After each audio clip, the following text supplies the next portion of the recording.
कुंतला खर' दैथि खेराइ गुदि बाथौ बुलिनि गेवलां मेल आरो बे गेवलां मेलाव जोबोद खोथा रायलायनाय जादों धर्मखौ बोरै लांनो आरो धर्मखौ बोरै फोसाबनो सारा बे ओनसोलनि बाथौनि जाय सिबिसुला बिथांमोना फैदों आरो बेयाव दा खेराइगोन आगोलनि जे नियम खान्थि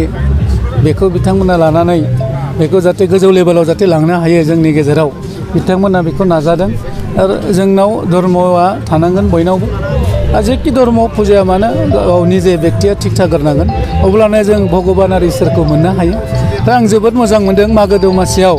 दैथि खेबनि जे बाथौनि बुलि खेराइसालि बिथांमोना जे होगोन बेनो मोनसे बाथौनि थाखाय मोनसे मोजां मेसेज जे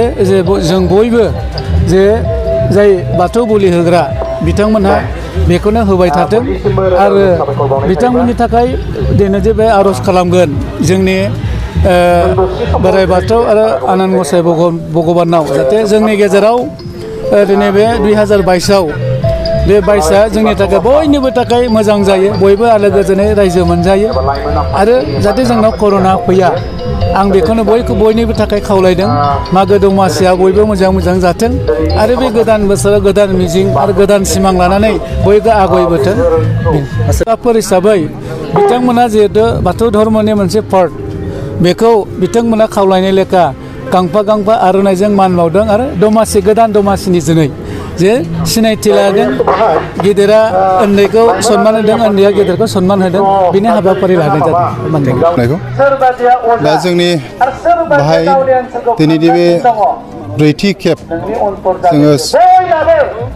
मागो खेराइ फोरबोखौ खुंफुंदों बेखौ जोङो जेब्ला टेकाबाजार दालाइसा दुलाराय गुदि बाथौ आफादखौ 2018 मायथाइयाव दानानै लाजेननाय जादों बे समनिफ्रायनो जोङो नैबे कुन्तला दैसानि हाब्राङाव जोंनि टेकाबाजार ओनसोलनि गोमालांनो हमनाय जोंनि गुदि बाथौ सिबियारि बिसोरनि माखासे गावजों गाव सिनायलायनाय गैयै फोरसा फोरसि जानाय बे बाथौ धोरोम सिबिनायनि गुन नितिफोरखौ मिथियै बेखौ जोङो नुनानै दालाइसा आफाद दाखांनायनि उनाव खौसेथि आरो गोथारै बाथौखौ सिबिलांनो हाथों बेनि मोनसे थागिदा लानानै जोङो नैबे कुन्तला दैसानि हाब्राङाव बाथौ खेराइ बे मागोखौनो सेथि अक्ट' बे मोनसे जोंनि बर' हारिनि फोरबोजों मिलायनाय होननानै बेखौ जोङो थांखि खालामनानै जों बाहाय खुंफुंफोनो थानाय जादों दिनै मा हाबाफारि दं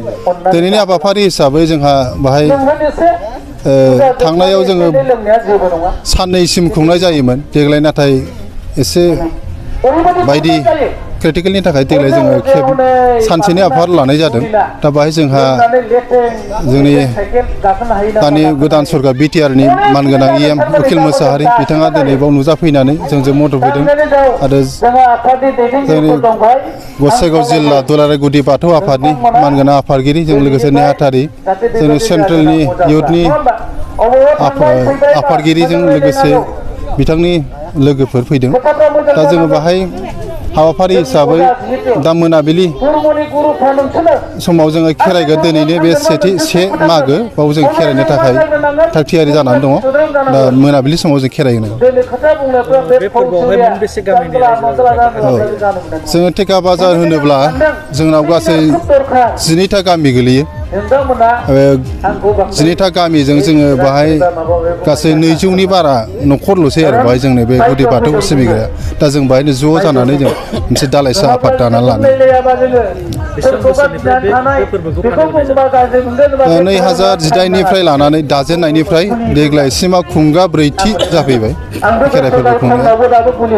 नोंथांमोननि थाखाय बेखेवबाय गियाथि गाउन बांसबारि रेन्ज मानास नेशनेल पार्कआव समायना दावराइ जंगल रिजर्ट बे रिजर्टआव नोंथांमोना zip ride elephant ride tea tower river rafting village visits फ्रिबेलि इथनिक फुड माल्टी कुजिन बायदि बायदि सुबिदा थागोन बुकिं खालामनो आरो गोबां मिथिनो थाखाय फन खालामनो हागोन 6900226214 9954961665